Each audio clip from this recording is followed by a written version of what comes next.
Gold trusted gold buyers మీరు తాకట్టు పెట్టిన బంగారాన్ని విడిపించి ఈ రోజు ఉన్న మార్కెట్ ధరకు కొనబడను. నమస్కారం, వెల్కమ్ టు ఐ డ్రీమ్. ధర్మ మార్గం విత్ విజిత కార్యక్రమానికి స్వాగతం. ప్రస్తుతం మనతో పాటు ఉన్నారు ప్రముఖులు శివరుద్ర సాధువు గారు. ఇప్పుడు వారితో మాట్లాడి మరిన్ని మంచి విషయాలు అడిగి తెలుసుకుందాం. నమస్తే అండి. నమస్కారం అమ్మా.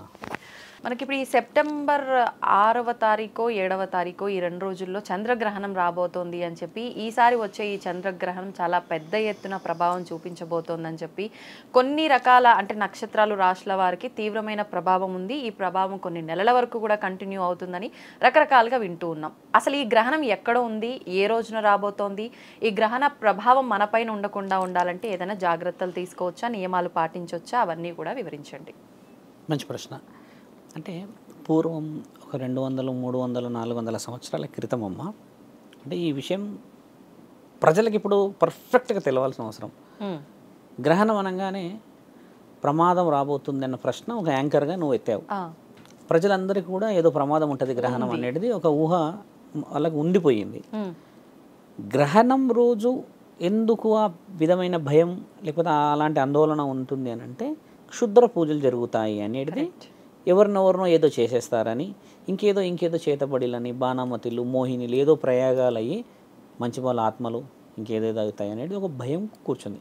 ఈ భయానికి అంతరార్థం తెలవాల్సిన అవసరం ఏంటంటమ్మా, మన దగ్గర ఋషి పరంపర ఒకప్పుడు ఉండేది.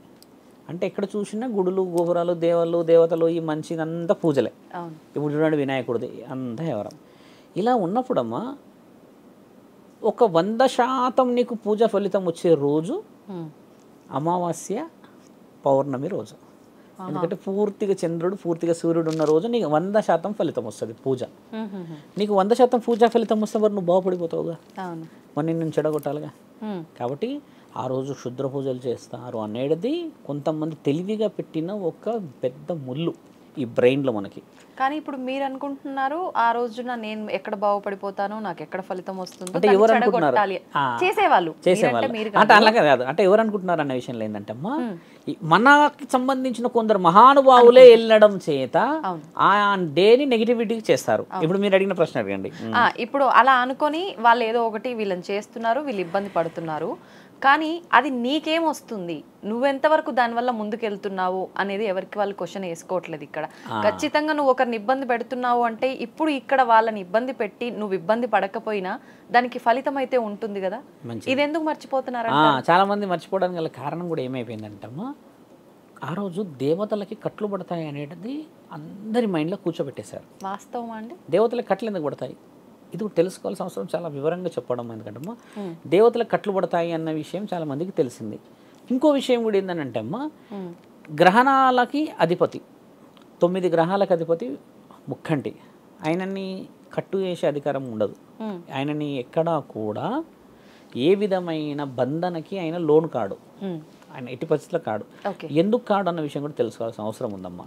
ఎందుకంటమ్మా ఈ గ్రహణాలకు అధిపతి అని నేను ఎందుకన్నా అంటమ్మా, పరమశివుడు మొత్తం ముల్లోకాలన్నిటికీ ఆయన గారు ఒక సారథి, ఒక స్థానంలో ఉండడం చేత వీటినన్నిటిని కంట్రోల్ చేసేదే ఆయన. మీరు చూడండి, తండ్రి ఇలా కూర్చున్నప్పుడు శివుడిది ఫోటో చూసినప్పుడు కానీ, మనం ఏదన్నా యానిమేషన్స్లో చూసినప్పుడు కానీ, పూర్వం చూసినప్పుడు కొన్ని గుడిలలో ఏంటంటమ్మా 9 గ్రహాలని వెనకాల నుంచి ఇలా చూపిస్తారు చూడండి, లేదా ఇలా చూపిస్తారు, కింది దాకా చూస్తారు. అంటే వాటన్నిటిని ఆయననే మానిటర్ చేస్తున్నాడు అని అర్థం. కాబట్టి ఆయన బందీ చేయడానికి రాదు ఆయనకి. మిగతా దేవుళ్ళు ఎందుకు బందీ అవుతారు స్వామి అని అంటే, వీళ్ళు ఒక్కొక్క గ్రహంలో ఉంటారు. వీళ్ళు గమనించాల్సిన ప్రశ్న ఇది. సూర్యగ్రహణం, చంద్రగ్రహణం, లేకపోతే ఇప్పుడు రాహు, కేతు, కుజుడు, ఇలా కొన్ని బృహస్పతి ఇట్లా ఉండడం వల్ల ఏమిటంటమ్మా ఒక నియమం మీద వీళ్ళు ఉంటారు. నీళ్ళల్లో చూస్తే శివుడే ఉంటాడు, భూమి మీద చూస్తే శివుడే ఉంటాడు, ఆకాశం మీద చూస్తే శివుడే ఉంటారు. మిగతా దేవతలు కూడా అలానే ఉంటారు, ఉండరని అనట్లేదు. కానీ ఒక బాధ్యత వచ్చినప్పుడు వాళ్ళు బందీ కాబడతారు. ఎందుకంటే ఆ సమయం మహాముఖ్యంటిది. ఎందుకంటే ఆ గ్రహణం అనేది తిరుగుతున్న సమయంలో దాన్ని ఆధీనంలో పెట్టుకోగలిగిన ఒకే ఒక ఆది దేవుడు మహాముఖ్యంటి. ఎలా ఆధీనం పెట్టుకుంటాడు, ప్రజలందరికీ ఏం మేలు జరుగుతుంది అన్న విషయంలో పూర్వం నానుడు ఏముందంటమ్మా, శివాలయం లేని ఊరు ఉండకూడదు అనేది ఒకటి ఉంది. ఒకప్పుడు ఊర్లలో గుడిలు తక్కువ శాతంగా ఉండడం చేత శివాలయం కూడా ఉండేది. ఇప్పుడు ఒక వీధికి ఒక చివరలో ఒక గుడి అయింది కానీ శివాలయం ఉండదు, అమ్మవార్ల గుడిలో ఉంటాయి. ఇలా ఉన్న సమక్షంలో పూర్వం ఏం చేసేవాళ్ళంటమ్మా, బొడ్డురాయి పెట్టేవాళ్ళు. ఒక బొడ్డురాయి పెడితే బ్రహ్మ, విష్ణు, పరమేశ్వరుల కలయిక. అది కిందనేమో బ్రహ్మ అమ్మ, ఆ బొడ్డురాయికి. అది 8 మూలలు ఉంటుంది, మధ్య మూల 4 ఉంటుంది, అదేమో విష్ణువు. తర్వాత పైన శివలింగం రూపంలో ఉంటుంది, అది పరమశివుడు. అంటే అందులో 8 దేవతల యొక్క నిక్షిప్తమైన శక్తిని వాళ్ళు పెట్టేవాళ్ళు పూర్వం. ఇప్పుడు కూడా ఊళ్ళలో బొడ్రాయి పండుగలకు పోతారు, మార్చి ఏప్రిల్లో చాలామంది పండుగలకు పోతారు, దుర్గామాత కానీ అమ్మ కానీ పోతుంటారు కదా. ఆ బొడ్రాయి అంతరార్థం ఎందుకు చెప్తున్నా అంటే అమ్మ, ఏదో విధంగా దేవుళ్ళు మనకి కాపాడే అవకాశాలు ఉండేటివి, ఇప్పుడు అది లేదు. మీరు అడిగిన విషయానికి వస్తామా, గ్రహణం నెగిటివ్ ఎందుకు అయింది స్వామి అని అంటే, కలియుగంలో చెడుకి ఎక్కువ ప్రాముఖ్యత ఉంటుంది కాబట్టి గ్రహణం భయం అయ్యింది. అదే ధర్మానికో లేకపోతే నీ యొక్క దైవానికో నీ యొక్క భక్తికో బలం నువ్వు ఏర్పరచుకుని ఉంటే ఈరోజు గ్రహణం రోజు మనం హోమాలు చేసేవాళ్ళం. ఈ హోమాలు కాదు కదా, తాళాలు వేసి ఏడబెడతా కూడా తెలియదు, పారైపోతారు తాళాలు, కదలడానికి భయపడుతున్నారు. గ్రహణం రోజు ఏం చేయాలంటాము మీరు అన్నట్టుగా, ఈసారి గ్రహణం 7వ తారీఖు రోజు సాయంత్రం సెప్టెంబర్ 9:48 మొదలవుతుంది. పట్టుకాలం అంటారు. అయితే పట్టుకాలానికి ముందు 2 గంటల ముందు, 4 గంటల ముందు, 5 గంటల ముందు మనం ఏం జాగ్రత్తలు ఎందుకు తీసుకోవాలి స్వామి? అసలు పట్టు అంటే ఏమిటి? గ్రహణం అంటే అమ్మ ఇంత ఉన్నది అనుకుందాం, ఉదాహరణకి ఇట్ ఈస్ లైక్ ఒక పెద్దది అనుకో, మన చిన్న ఎగ్జాంపుల్ ఇలా ఉంటే, ఇలా వచ్చినప్పుడు ఈ చంద్రుడిపైకి గ్రహణం ఇలా వచ్చేసినప్పుడు ఎలా అయితే నీడ పడుతుందో తల్లి, ఇది పట్టుకాలం. ఇప్పుడు ఇలా వచ్చి 100 అవుతుంది, 100 అయిన సమయమే గ్రహణం. సూర్యుడు చంద్రుడు ఏం చేస్తారు ఆ సమయంలో? చంద్రుడిని ఒక గ్రహణం వచ్చి పట్టుకున్నప్పుడు ఏమవుతుందంటే అమ్మ, ఈయన స్థితిని కోల్పోతాడు. అసలు ఈ స్థితికి వెళ్ళిపోతాడు, ఈ గ్రహణాల పంచాయతీ అంతా మీద నడుస్తుంది. మరి ఈడ కింద ఉన్న వాళ్ళకి ఎందుకు ఈ భయాలు? గమనించాల్సిన ప్రశ్న ఇది. పైన కదా స్వామి ఆకాశంలో గ్రహణాలు కొట్లాడుకుంటాయి, పాము తింటది అంటారు, చూస్తారు రెడ్ మూన్ బ్లడ్ మూన్ అంటారు. ఇవన్నీ అన్నప్పుడు భూమి మీదకి ఎందుకు మాకు ప్రభావం? సూర్యచంద్రుల ప్రభావం భూమి పైన మన పైన మంచి ప్రశ్న, ఎందుకంటే ఆయన వెలిగిచ్చేది భూమి మీద కాబట్టి అక్కడ నెగిటివ్ జరుగుతున్నది. అంటే ఈ నెగిటివ్ అనేది మన మీదకి వస్తుంది కాబట్టి మన దేవాది దేవతలకి, మన ఋషి పరంపరలో ఋషులందరూ ఏం చేశారంటే ఆ రోజు పొలిమేరకి కొన్ని పూజలు చేసేవాళ్ళు. పొలిమేర పూజలు ఇప్పటికి కొన్ని ప్రాంతాల్లో ఒక బెల్లు కొట్టుకుంటూ పోతాడు చూడండి, టంగ్ టంగ్ టంగ్ అని కొట్టుకుంటూ పోతుంటే వెనకాల ఒక అతను ఇట్లా ఎర్రగా కుంకుమ పసుపు అంత బాగా కట్టి ఉన్నదాన్ని ఇట్లా అన్నం ముద్దలు వేసుకుంటూ పోతూ ఉంటాడు. బలి అంటారు కానీ అది అన్నమే, అది బలి కాదు. ఒక రకంగా అది అమ్మవారి శాంతో లేకపోతే దుష్ట శక్తులు ఊరు లోపలికి రాకుండానో. పొలిమేరలో పెద్ద మనుషులు కూడా ఎట్లాంటి పెద్ద మనుషులు ఉండేటోళ్ళు మీరు గమనించండి, నెత్తికి ఇలా వేసుకుంటారు. అది వేసిన వాడు కూడా కనబడకూడదని, ఎందుకంటే కొన్ని ధైర్యం ఉన్న వాళ్ళే పోతారు. ఇవన్నీ ఎందుకు చేసేవాళ్ళంటమ్మా, ఒకప్పుడు ఆ సమయానికి పొలిమేరలో దుష్టశక్తుల యొక్క శక్తి పెరిగిపోతుంది, వాళ్ళు లోపలికి రాకూడదని జగన్మాతలు ఇచ్చిన శక్తులు మనకి. అది పాటిస్తున్నామా తల్లి? ఇప్పుడు మనం లేదు, ముమ్మాటికి పాటిస్తలేం. ఇది నేను చెప్తుంది కేవలం మనం ఏమంటామంటమ్మా, దేవుళ్ళు చంద్రుడు గ్రహణం గురించి మాట్లాడుతున్నాం, మానవుల దాకా ఇంకా రాలేదు.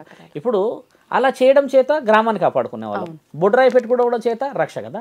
ఇప్పుడు గ్రహణం నుంచి చేతబడి ఆ బడి ఈ బడి అని నెగిటివ్ తీసుకొచ్చింది అలా కూడా ప్రజలు కదా. ఈ ప్రజల నుంచి పాజిటివ్ ఎవరు తీసుకురావాలి? గ్రహణం రోజు 100% ఒక వ్యక్తి ఇబ్బంది పెడతాడు అన్న ఉన్నప్పుడు 100% నువ్వు పూజ చేస్తే ఎందుకు సక్సెస్ రాదు? ఎందుకంటే 100% వాడు నెగిటివ్ ఉన్నవాడికి అంత శక్తి ఉంటే అమ్మా, పాజిటివ్ ఉన్న నీవు పరమాత్మని కోరితే రాదా? మహాముక్కంటికి కట్లేసే అధికారమే లేదు కదా. మిగతా దేవతల కంటే వేస్తాము, కొన్ని నియమాలు ఉంటాయి, తాళాలు వేసిపోతాం, కానీ శివుడికి వేసేది లేదు. కాబట్టి మీరు గమనించి ఈసారి శివుడి యొక్క చిత్రపటాన్ని చూడండి కావాలంటే అమ్మా. ఈ చిత్రపటాన్ని కాదు, మీ ఇంట్లో ఏదైనా ఉంటే గ్రహణం రోజు తండ్రి యొక్క చిత్రపటాన్ని ఒక 2 minutes ఇలా గమనించి చూడండి. ఆయన నువ్వు చెప్పేది వింటున్నట్టు కనబడతాడు చూడండి. ఇలా అందుకు కూర్చుంటాడు ఆయన. కడపలో ఏమి అంటారా, ఏమి పిలుస్తారా అని చూడడానికి కూర్చున్నాడు అంటారు తండ్రి. ఇది సాధువులకి చెప్పే మొట్టమొదటిది. మేము అడిగాం మా గురువు గారిని, ఎందుకు అలా కూర్చుంటాడు, ఇలా ఎందుకు కూర్చుంటాడు తండ్రి, ఇలా పట్టుకొని త్రిశూలం పట్టుకోనో లేకపోతే ఏదో పోతున్నట్టు కూర్చోడు ఎందుకు అంటే, మా గురువు గారు చెప్పింది మాట ఏంటంటే, రుద్ర, కడపలో ఏ ఆడపిల్ల లేకపోతే ఏ బిడ్డ ఏ ఇబ్బంది పడుతున్నాడో అది ధర్మమా అధర్మమా అని వినడానికని తండ్రి ఏకధాటిగా చెవులు పెట్టి వింటాడు కడపలో అని. అంటే అది ఎంత డెప్త్ మాట అంటే అమ్మా, దాని మీద ఎన్ని పుస్తకాలు రాయొచ్చు. అసలు అర్థార్థం మనం తెలుసుకుంటామా? ఆయన గారు దొంగనిద్దరు అంటారు మన వాళ్ళు. ఆయననేమో కడపలో ఏం జరుగుతుందో విననీకి ఆయన కూర్చుంటారు. గ్రహణం రోజు వినాలి, ఎందుకు వినాలంటున్నట్టమ్మా, అది మీకు ఆ సెన్స్ కూర్చుంటుంది ఆ రోజు. ఎందుకంటే మిగతా అన్ని గుళ్ళు గోపురాలు అన్నీ మూసుంటాయి తల్లి. కాశీకి వెళ్ళి చూడండి ఒకసారి, చితాభస్వంతో చేస్తుంటారు ఆ రోజు పూజ. ఎట్లా చేస్తారంటే మొత్తం అక్కడ అఘోరాలు నాగసాధువులు మిగతా వాళ్ళు అంతా విజృంభిస్తారు ఆ రోజు. మరి వాళ్ళు కూడా భయపడుకుంటూ లోపల జొరొచ్చుగా ఎక్కడన్నా. ఎందుకు? ఆ రోజు తండ్రి ఇంకా విలయతాండవం చేస్తాడు, బయటకు వచ్చి చూసుకుంటా అంటాడు ఎవడొస్తారో నండి, నా పిల్లల అనుమతి, నేను ఇచ్చిన జన్మలకి, నేను ఇచ్చిన కుటుంబాలకి నేను ఉండంగానా మీరు దుష్టుల్ని శిక్షించడానికి ఆయన ఆ రోజు ఆ విధంగా కనబడతాడు. అంటే మీకు ఆలోచన చెప్తున్న శివుడి యొక్క గొప్పతనం ఏంది అనేది. మీరు అన్నట్టుగా గ్రహణం రోజమ్మ నెగిటివిటీ, ఒక గర్భస్థంగా ఉన్న స్త్రీలని, చిన్న పిల్లలని ఎందుకు బయటికి వెళ్ళనివ్వకూడదు. అయితే వాళ్ళ యొక్క పరిస్థితులు ఏంటి అని అంటే అమ్మ, గర్భంగా ఉన్న బిడ్డ నార్మల్గా ఉన్న వాళ్ళతో పోలిస్తే ఆమె ఇమ్మీడియట్లీ రియాక్ట్ కాలేదు ఏ పరిస్థితికి కూడా. ఎందుకు రియాక్ట్ కాదు? కొందరు మహానుభావులకు చెప్పాల్సిన ప్రశ్న ఇది. అమాయకంగా కొందరు అకాలం చేసేస్తారు, క్షణిక నిర్ణయాలతో చనిపోవడాలు ఏవేవో చేస్తారు కదా. ఇలాంటివన్నీ దుష్టులందరూ కొన్ని సినిమాల్లో చూస్తాం కదమ్మా, ఆ దయ్యాలు ఈ భూతాలని వాళ్ళు సేకరిస్తుంటారు కదా. వీళ్ళు ఏంటంటే దుష్టులందరూ కలిసి ఆత్మల సేకరణ కోసమో, లేకపోతే ఏ దయ్యాల భూతాల కోసమో, లేకపోతే ఇంకేదో బంధనాల కోసమో కొంతమంది తిరిగేటోళ్ళు కూడా ఉన్నారనేది మనకు చాలామంది చెప్తూ ఉంటారు. ఈయన ఎవరు, ఆయన ఎవరు, మొన్న ఒక అతను ఎవరో ఇబ్బంది పెట్టారు కదా, ఈయన ఏదో చేస్తున్నాడు అని నేను కొంచెం డెప్త్గా చెప్పను. అలా కొంతమంది దుష్టులు అమాయకులపైన దృష్టి సారించే అవకాశం ఉంటుంది ఇలాంటి రోజుల్లో. కాబట్టి వీళ్ళు గర్వంగా ఉండడం చేత సడన్గా ఏదన్నా తల తిరిగినట్టో, లేకపోతే నడుము దగ్గర నొప్పి అయినట్టో అయితే ఇమ్మీడియట్లీ దానికి రెస్పాన్స్ కాలేకపోతారు వీళ్ళు. ఎందుకంటే బరువు ఉంది కదా కడుపులో. ఇప్పుడు మీరున్నారు, నేనున్నాను, సడన్గా ఏదన్నా ఏమన్నా ఇబ్బంది అయితే ఐ కెన్ యాక్ట్, ఏందో అని చెప్తారు, లేకపోతే ఏందమ్మా అని కొట్లాడతాం కదా. వాళ్ళు అలా కొట్లాడలేరు, ఎందుకంటే అది కనబడని శక్తి. కాబట్టి ఆ బిడ్డ బరువు ఇమ్మెచ్యూర్గా ఉంటుంది, ఈ మైండ్ వెరీ సెన్సిటివ్, అదంతా పరమాత్ముడి ఆధీనంలో ఉంటుంది. కాబట్టి దీన్ని ఇబ్బంది పెట్టే అవకాశం అవతలి వ్యక్తికి ఉంటుంది. కాబట్టి ఈ గర్భం ఉన్న వాళ్ళ యొక్క శక్తి స్వతహాగా లోపిస్తుంది అన్న ఉద్దేశంగా పెద్దలు వెళ్ళి ఇంట్లో విశ్రాంతి తీసుకొని పడుకోమని ఎవరు అనలేరు. విశ్రాంతి, పాలు కదలొద్దు అని వెళ్ళొద్దు అంట, కదలొద్దు చేయొద్దు అని అంటే ఆ గ్రహణ ప్రభావం మరి 4 గంటలు ఉంది. 4 గంటలు కదలకుండా ఉండగలరా? ఒక విషయం. ఇప్పుడు చిన్నపిల్లలు మెచ్యూర్గా లేని వాళ్ళు, అంటే ఇమ్మెచ్యూర్గా కొన్ని బ్రెయిన్స్ ఉన్న వాళ్ళు బయటికి వెళ్ళకూడదు. ఎందుకంటే అమ్మా వాళ్ళ బ్రెయిన్ హెవీ మైక్రాన్స్లో వర్కౌట్ అవుతుంటుంది ఆ టైంలో, ఎనర్జీ హెవీగా గుంజుతుంటుంది. ఇది ఆల్రెడీ కొంచెం అబ్నార్మల్ నుంచి ఉంటారు కదా, అది ఇంకా ఆ టైంలో ఎక్కువ గుంజేసరికి మతి స్థిమితమో, లేకపోతే ఇంకేదన్నా ఒక షార్ట్ లాగానో, లేకపోతే సడన్గా వామిటింగ్స్ అవ్వడం లాంటివి ఏదైనా జరుగుతాయని గతంలో అనుభవాలు ఇవన్నీ.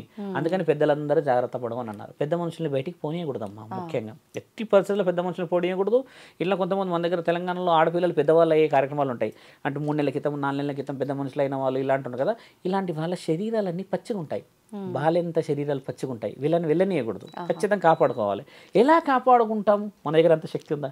నార్మల్ లైఫ్ మన అందరిది అంటే అమ్మ, పూర్వం మన దగ్గర నుంచి ఇచ్చిన ఒక అస్త్రం ఏంటంటే అమ్మ, ఆవు నెయ్యితో నీవు అఖండ జ్యోతి వెలిగించాలి గ్రహణ సమయంలో, అమావాస్యకి పౌర్ణమి. ఎందుకు స్వామి ఈ ఆవు నెయ్యికి ఆ గ్రహణం రోజు పెట్టిన దానికి శక్తి ఏంటంటే అమ్మ, గ్రహణం మీద అతి నీల లోహిత కిరణాల ప్రభావం భూమి మీదకి వచ్చినప్పుడు ఇంట్లలోకి కానీ అటు కానీ ఇటు కానీ చొరబడే అవకాశం ఎక్కువ ఉంటుంది ఈసారి. అయితే అవి మళ్ళీ పోవడానికి అవకాశం ఉండదు బయటికి. ఎలా ఉండదు అంటే అమ్మ, ఒకప్పుడు తాటి మట్టల ఇల్లులు మనకి ఒకప్పుడు, ఇప్పుడు వెరీ ఫర్నిష్డ్. కాబట్టి దరిద్రం లోపలికి వస్తే అంత ఈజీగా పోదు, అదేదో ఒక సందులో దొరుకుతుంది. కాబట్టి దీపం పెడితే అది రావుడే ఈ ఆవు నెయ్యి అత్యంత పవిత్రం అవ్వడం చేత అది ఇమ్మీడియట్లీ అక్కడ ఎవాపరేట్ అవుతుంది. అంటే ఆ ధూళి గాలిని లోపలికి రానికుంటా ఆ దీపం నాశనం చేస్తారు. అఖండ జ్యోతి కూడా భార్యడు పెట్టుకోవాలి, ఇంత చిన్నదని కాదు, ఒక 1/2 kg అంత పట్టే అంత పెట్టేస్తే 9:45 నుంచి అమ్మ ఆల్మోస్ట్ మనకు 3 గంటల వరకు ఉంది. ఈసారి కొంత 2.5 గంటల పైన ఉంది. కాబట్టి ఆ సమయం వరకు పెట్టి పూజ చేసుకొని, ఏ పూజ చేస్తావు, ఏ మంత్రం చదువుతాం, నీకు ఏ మంత్రాలు వస్తాయి? సహజంగా ఉన్న వాళ్ళకైతే రావు. కాబట్టి మన గురుబలం అంతా మన ఇంట్లో ఉన్న కులదైవం మన ఇళ్ళ వెలుపులే. ఓం నమ శివాయ అనుకో, నరసింహస్వామి అనుకో, లేదా నీ కులదైవం తలుచుకో.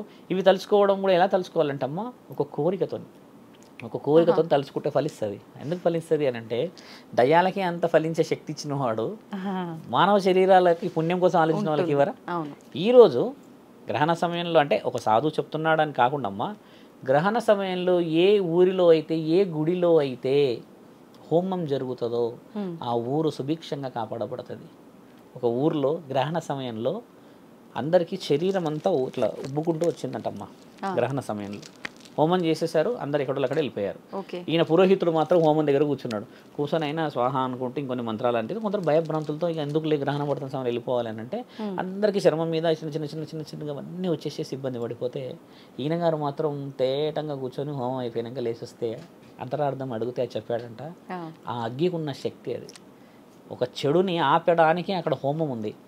27 నక్షత్ర జాతుల వనమూలికలు అందులో వేసాం, వేదశాస్త్ర పఠనాన్ని అందులో చదివాం, పంచభూతాలను ఏకం చేసినప్పుడు ఒక శక్తి ఎలా మన దాకా వస్తుంది? మీరేమో భయభ్రాంతులకు ఉరికిపోయారు. అంటే మన వాళ్ళందరికీ తెలిసేది ఏం చేస్తున్నట్టమ్మా, ఇప్పుడన్నా మొదలు పెట్టాలి. ఒక హోమం చేసుకుంటే కాలనీ ఎంత కలిసి ఒక హోమం చేసుకోలేమా అమ్మ? మీ అందరికీ భయం ఏడుతుంటే ఒక సాధువుని కూర్చోబెట్టి సాధువులు భయపడతారా? దేనికి భయపడరు? ప్రాణం ఉంటే ఇది పోతుంది, పరమశివుడికే కదా ఇది. అలా కూర్చోబెట్టుకొని ధైర్యంగా ఉన్న వాళ్ళతో మంత్రాలు చేయించుకోవడం, ఆ పూజ చేయించుకోవడం ద్వారా ఊరు కాపాడబడుతుందా కదా? పూర్వం ఇందాక గట్ట కొట్టుకుంటూ పోయి చెప్పింది దానికనే.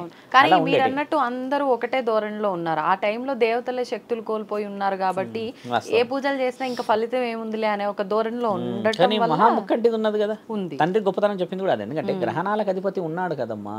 ఆ గ్రహణాలకు అధిపతి ఎందుకున్నాడు అన్న విషయం ఎందుకు చెప్తున్నట్టమ్మా, ఆయనని పెట్టాల్సిన అవసరం ఉంది ప్రతి గుడిలో, ప్రతి ఊరిలో అనేది చరిత్ర నానుడి. ఎందుకు పెట్టాలి అన్న దానికి అర్థం కూడా తెలియాలి ప్రజలకని చెప్పాను. గ్రహణాలకు అధిపతి 7 లోకాలకు 14 లోకాలకు అధిపతి అమ్మ ఆయన. ఆయననే పెట్టాలి. శివభక్తుని అని చెప్పట్లేదు నేను. ఇదంతా సుభిక్షత ప్రజలకు కావాలని చెప్తున్నాం. విష్ణు మహానీయుడికి కూడా కట్లు పడవు, మీరు గమనించాల్సిన ప్రశ్న. నరసింహస్వామి కూడా కట్లు పడవు, కాళికామాతకు కూడా కట్లు పడవు. కానీ వాళ్ళు కదలరు, కళ్ళు తెరిచి ఉంటారు అంతే. వాళ్ళు చూస్తూ ఉండడం వరకే ఉంటుంది. ఇది ధర్మశాస్త్రం రాసింది. కానీ శివుడు మాత్రం ఏటైనా కదలగలడు. ఇప్పుడు ఒక చిన్న డౌట్ అండి, గ్రహణం అనగానే చిన్నపిల్లలకి, గర్భిణీ స్త్రీలకి, పెద్దవాళ్ళకి ఖచ్చితంగా నియమాలు పాటించాల్సిందే అని అంటూ ఉంటారు. మరి గర్భిణీ స్త్రీలు కదలకుండా ఉండాలి అని అంటే కష్టం. ఇప్పుడు వృద్ధులు అనుకోండి, చిన్నపిల్లలు అనుకోండి, సరే చెప్తే వింటారేమో, అంత తెలుసు కాబట్టి వద్దమ్మా ఇలా చేయొద్దు అంటే కూడా వింటారేమో పిల్లలు. ఇప్పుడు గర్భిణీ స్త్రీ కదలొద్దు అని అంటే కాసేపు ఉండగలుగుతుంది. కొన్ని సందర్భాల్లో ఎప్పుడు పెయిన్స్ వస్తాయో, ఎప్పుడు డెలివరీ టైం ఆసన్నం అవుతుందో తెలీదు. అలాంటి టైంలోనే ఒకవేళ డెలివరీ అవ్వాల్సిన సిచ్యువేషన్స్ ఏర్పడితే ఏంటి పరిస్థితి? మంచి ప్రశ్న. అంటే ప్రజలందరికీ కూడా అడగాల్సినది తెలియాల్సిందే తెలిసింది. ఎందుకంటే అమ్మ, మొన్న ఖైరతాబాద్ గణేశుడి ఫస్ట్ రోజు ఒక ఆవిడ డెలివరీ అయింది అక్కడ. అంటే ఆవిడ చాలా హ్యాపీగా ఫీల్ అయింది. అది వాళ్ళు బీహార్ వాళ్ళు ఎవరో చాలా హ్యాపీగా ఫీల్ అయ్యారు. అక్కడ డెలివరీ అవుతుందని ఆవిడ ఊహించలేదు, తర్వాత వాళ్ళ కుటుంబంలో ఊహించలేదు. కానీ ఆ గణనాథుడు మాత్రం ఊహించుండొచ్చు, ఒకడు పుట్టిండి ఇక్కడ, వాడు అవసరం కోసం వచ్చి ఉండొచ్చు అని ఒక ఊహ. అంటే పరమాత్ముడికి తెలుసు. మీరు అన్నట్టుగా ఏంటంటమ్మా, గ్రహణం 2:30 గంటలు అంటే అమ్మ, ఆల్మోస్ట్ నాకు తెలిసి భారతదేశం మొత్తం లేకపోతే ప్రపంచం మొత్తం 2-3 లక్షలైనా పుడుతుండొచ్చు. మరి ఆ 2-3 లక్షల మంది దరిద్రులే పుట్టాలి. బాగా గమనించాలి. బాగోలేని సమయం అన్నాం కాబట్టి వాళ్ళు ఖచ్చితంగా ఆ సమయంలో దరిద్రులు పుట్టాలి, లేకపోతే రాక్షసులే పుట్టాలి. కానీ నిమ్మలమైన వాళ్ళే పుడుతున్నారు కదా. దీని అంతా అర్థం ఏంటంటమ్మా, గ్రహణం రోజే పిల్లలు ఎవరైతే ఉంటారో వాళ్ళకి దోషంతో పుడతారు. వాళ్ళు ఎడం వైపు మచ్చ కానీ, ఈపుల వెనక మచ్చ కానీ, కాళ్ళ దగ్గర ఒక మచ్చ కానీ, ఇక్కడ కానీ మచ్చ, ఒక పర్టికులర్గా మచ్చ కనబడుతుంది. ఎందుకంటే అది ఈయన పుట్టిన డేని గుర్తు చేయడానికి. ఎందుకంటే గ్రహణం రోజు పుట్టాడు కాబట్టి, ఒక కారణంతో పుట్టాడు కాబట్టి, ఆ కారణానికి ఉన్న దోషాన్ని నివారించడానికి మేనమామలు కానీ, మేనత్తలు కానీ కొంతమంది ఉంటాయి మన దగ్గర. ఈ అన్నప్రసన్న చేసే రోజు బంగారు ఉంగరంతో తినిపించాలని, లేకపోతే శివాలయం ప్రదక్షిణ చేయాలని, ఆంజనేయ స్వామి గుడికి వెళ్ళి తమలపాకులు పెట్టి చెనగల్ లాంటివి, బెల్లం లాంటివి ఇచ్చేయాలంటే ఈ శాంతి వస్తుంది వాళ్ళకి. ఈ శాంతికి మార్గం ఉంది కదా. ఇలా వచ్చిన వాళ్ళందరూ కూడా కారణ జన్ములనే అనవలేను. ఎందుకంటే అందరు వచ్చేసి సమస్త లోకమంతా భయభ్రాంతులతో గురి అయిన సమయంలో పరమాత్ముడు చూడండి ఒక జీవిని పుట్టిస్తున్నాడు.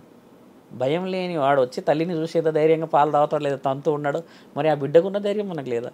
కొంచెం తెలివితో పోతే అమ్మా, పరమాత్ముడి లీల ఇది. గ్రహణం అనేది మీరు ఉన్నా లేకున్నా, మనం ఈ సృష్టి మొత్తం మునిగిపోయినా అవి వాటి కార్యకలాపాలు చేస్తాయి. ఈసారి గ్రహణం 3 సార్లు ఉంది ఇదే నెలలో. 7వ తారీఖు ఉంది కదా, 21కి 22 కూడా మళ్ళీ గ్రహణం ఉంది. కాకపోతే చంద్రగ్రహణమే. కాకపోతే మన దగ్గర పాక్షికంగా, వేరే దేశాల్లో ఎక్కువ శాతంగా ఇది కూడా ఉన్నది. 7వ తారీఖు ఏంటంటే పరిపూర్ణంగా భారతదేశం మీద చూయిస్తూ ఉంటుంది. ఆ రోజు పూజలు పురస్కారాలు, ఇల్లు మన వాళ్ళందరూ 9 గంటలకు తినేసేసి తర్వాత నిమ్మలంగా ఉండడం మంచిది. కొంతమంది మన వాళ్ళు ఏం చెప్తున్నారు అంటే అన్ని తీసి బయటపడేయాలట. అన్ని తీసి పడేస్తాం అమ్మ బయట. మరి ఎన్ని హోటల్స్ ఉన్నాయి హైదరాబాద్లో? లక్షల హోటల్ ఉన్నాయి. వాట్ అబౌట్ మన హైదరాబాద్ దమ్ బిర్యానీ?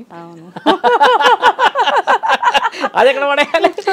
ఏమో గ్రహణం రోజు ఇచ్చినా తింటారు. మరి అంత ప్రీతికరమైన భోజనాలు కనీసం మనం ఇళ్లలో గరికైనా వేసుకొని తర్వాత గరిక వేయడానికి అర్థమైంది కూడా తెలుసుకోవాలి. ఎప్పుడంటే గరిక వేయమని చెప్పేసి, లేకపోతే గిరక తిరగమంటే మన వాళ్ళు తిరుగుతూనే ఉంటారు. అది కాదు. గరిక ఎందుకు వేయాలంటమ్మా, అతినీల లోహిత కిరణాలని, అంటే వేడిని, ధూళిని, ఆ దుమ్ముని, ఆ యొక్క ఏమంటారు రాక్షస తత్వాన్ని ఆపగలిగిన ఒకే ఒక గరిక వెయిట్లెస్. గరిక అంటే వెయిట్లెస్ కదమ్మా.